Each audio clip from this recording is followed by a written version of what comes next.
So we all know people are likely to come up with religious explanations for unexplainable phenomenon that we observe in whatever we call the real world.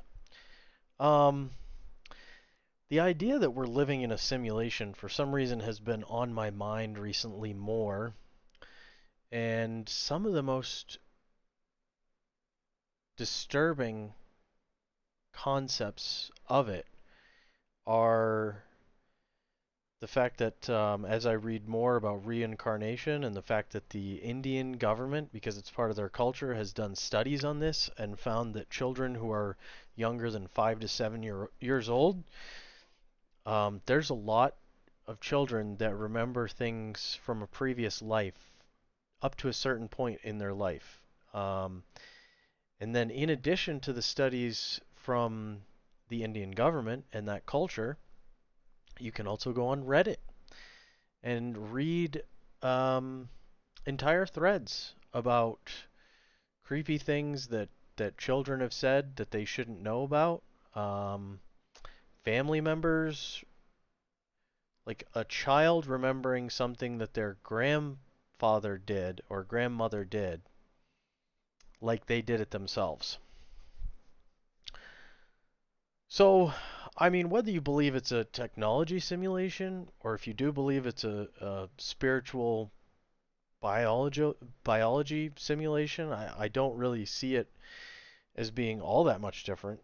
If the underpinnings of it are whether you're a digital or spiritual consciousness, when this body dies, whether it's a simulated digital entity or whether it's a flesh bag with bones, when this body dies, your spiritual consciousness returns to the mainframe or heaven or some spiritual realm, and then you get reassigned to a new projection or a new flesh bag. Seems pretty similar. So the idea of reincarnation honestly makes me feel like this is a simulation. If we really are not represented by our physical form, then what's the difference if we're spiritual and it's God, or if it's technological and we're talking about something like the DMT realm or some advanced species or ourselves in the future in a dystopian situation where it's easier to confront reality if we're in this simulation than looking at how bad things have gotten from a physical perspective. Pollution, can't go outside, who knows? If there was a nuclear war and we were stuck underground for a couple hundred years, being in a simulation that we weren't stuck underground would be preferable to being in a bunker for 200 years and never seeing the surface. So I could see people mass adopting this without really thinking it through. Um, and if it is the case, then our birth and death cycle has been fully captured. And whether you believe that the artifacts of a previous life are part of a natural system of this biological existence, or if you believe that that's part of the process of returning to a reality that we don't know about, to be removed from the simulation and then reintroduced in a new body in a new situation and transferred over to this new ongoing existence. To me, it makes a lot of sense that it is some sort of a simulation. And then you've got the people who have explored the DMT realm and met the machine elves, these entities that interact with you and joke with you and talk to you and seem to know a lot more than you do. Some sort of a creator's realm that seems very digital, very technological to those who have visited. And we are talking about almost every single person that takes DMT experiencing these entities, communicating and talking with these entities while in that state, going all the way back to ancient times when this was a fundamental part of the religions of societies and civilizations that had access to the DMT molecule. And I mean, in some cases, that's just licking a frog. It's not. You do not need a laboratory. This exists in nature. DMT exists in nature. So, um, it also explains some things that we cannot reconcile about quantum mechanics. Um, so, in the quantum realm, there's something called superposition. And so, if you have a if you have something that can be expressed as a 1 or a 0 or a plus or a minus, in the quantum world, it can be expressed as any combination of these two at all times until it is observed, at which point superposition stops existing and its actual position is known. Um, so that's something that we cannot understand unless you go in this in the computer world and you say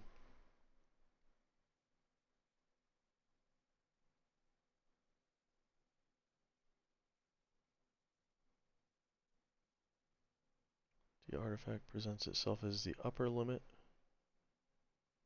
Oh, this is talking about the speed of light. Okay, so if there was a limit of processing power, that they're saying that that would be expressed to us as the speed of light, which is what we observe.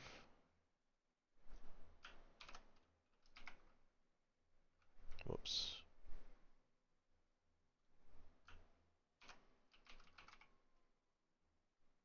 No, this is not the article. That's why I'm having trouble finding it.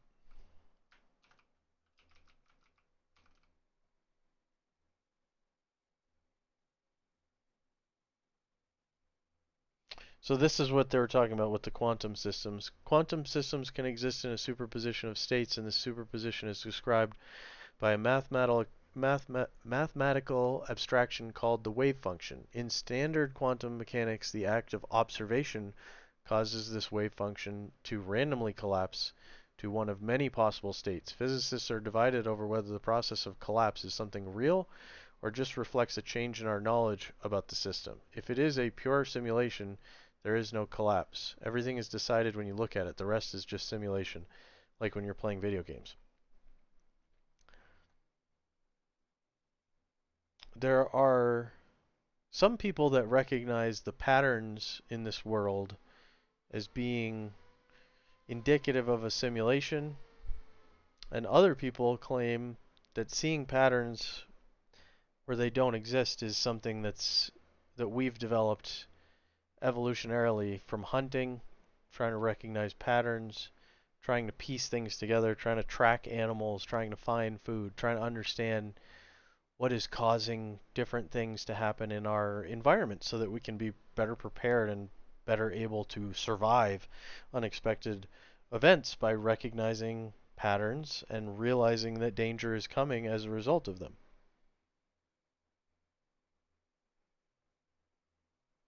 But if we are in a simulation, that means something catastrophic happened. Something big enough to convince everyone that it was better to go inside some artificial construct than to deal with actual base reality. So let me know what you guys think. I mean, this is something that we are not able to figure out.